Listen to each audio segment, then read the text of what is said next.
Un jeune de banlieue est tué par un policier, à bout portant, lors d'un contrôle routier. Ce matin d'été 2023, c'est la mort de trop qui plonge la France dans une semaine d'émeutes bien plus destructrice qu'en 2005, symptôme d'une histoire qui se répète. Le 27 juin, dans les rues de Nanterre, à une dizaine de kilomètres à l'ouest de Paris. Naël, 17 ans, roule à vive allure en Mercedes, avec deux autres adolescents de 14 et 17 ans comme passagers. Poursuivi par deux policiers, la voiture est stoppée dans sa course par les embouteillages. Le jeune automobiliste aurait ensuite foncé vers les fonctionnaires, provoquant le tir mortel. Cette première version policière est cependant rapidement contredite par la diffusion d'une vidéo où l'on voit le policier, sur le côté du véhicule, tirer à bout portant dans l'habitacle. Mis en examen et incarcéré pour meurtre, le policier sera remis en liberté sous contrôle judiciaire le 15 novembre. Pour la mère de Naël, une véritable injustice. La mort du jeune Français dont les parents sont originaires du Maghreb déclenche une immense émotion et rallume les débats sur les violences policières et le racisme dans la police. Son destin résonne avec celui d'autres jeunes décédés lors d'une intervention des forces de l'ordre. Adama Traoré en 2016, Moussin El Hakami en 2007, Ouzier et Bouna en 2005, dont la mort avait entraîné 3 semaines d'émeutes. Surenchère. Dès le premier soir, Nanterre s'embrase, tirs de feux d'artifice, mobilier urbain et voitures incendiées. Massivement relayée par les réseaux sociaux, la colère gagne de nombreuses villes de province, jusqu'à celle d'Annonay en Ardèche. Ces villes petites et moyennes se distinguent nettement des autres par leur profil social plus défavorisé, analyse Marco Auberti, chercheur à Sciences Po, pour qui beaucoup furent aussi des lieux de rassemblement des plus gilets jaunes plus. Habillés de noir, masqués, les émeutiers s'en prennent aux symboles de la République, écoles, mairies, élus. La majorité des condamnés par la suite seront des hommes très jeunes, peu diplômés, de nationalité française, pour Paris et sa première couronne, issus de familles du Maghreb ou d'Afrique subsaharienne.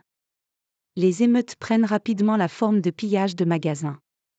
Les images d'affrontements inondent les réseaux sociaux et participent d'une euphorie collective et d'une surenchère, relève Marco Auberti. L'embrasement retombe le 5 juillet, mais le bilan dépasse largement celui des émeutes de 2005, jusqu'à 45 000 forces de l'ordre mobilisées, contre 11 700 en 2005, 1 239 peines de prison ferme, contre 400, et 730 millions d'euros de dégâts, contre 204.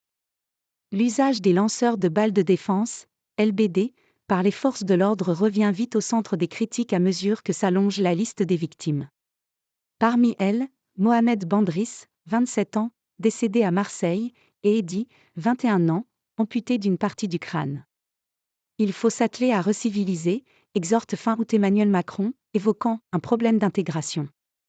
Très attendu, la réponse du gouvernement tombe en 2 temps à l'automne.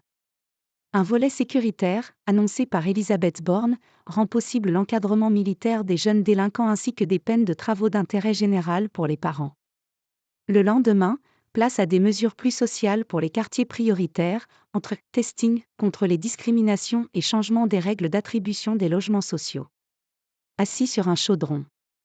Mais pour beaucoup, le compte n'y est pas. Nous avions interpellé le président pour dire que nos territoires se paupérisaient et qu'on était assis sur un chaudron, rappelle Catherine Arnoux, vice-présidente de l'association Ville et Banlieue. Avez-vous entendu, vous, une vraie remise à plat pour connaître les causes des émeutes, interroge l'élu DVD. La réponse politique est décalée par rapport à la réalité, abonde Patrick Chemovitch, maire Ilve de Colombes, Hauts-de-Seine, alors que on retire des moyens aux établissements scolaires et que les bureaux de poste ferment.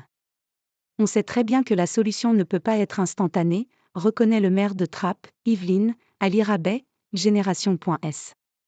Mais rien de sérieux n'a été produit, juge l'élu, pour qui il n'y a pas de souffle, pas de cap pour en finir avec les ghettos.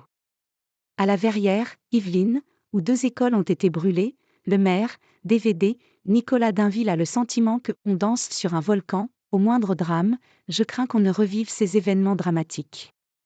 Interrogé au Sénat, le sociologue François Dubet se dit frappé par la répétition de l'histoire depuis les premières grandes émeutes des années 1980 en banlieue lyonnaise.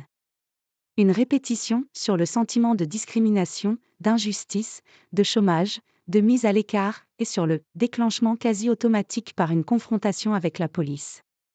Selon Julien Talpin, chercheur au CNRS, il y a bien eu une volonté du gouvernement de consulter les universitaires. Mais les questions des violences policières et du traitement institutionnel des habitants des quartiers ont été écartées, symptôme selon lui, d'une volonté de ne pas s'attaquer aux vrais problèmes.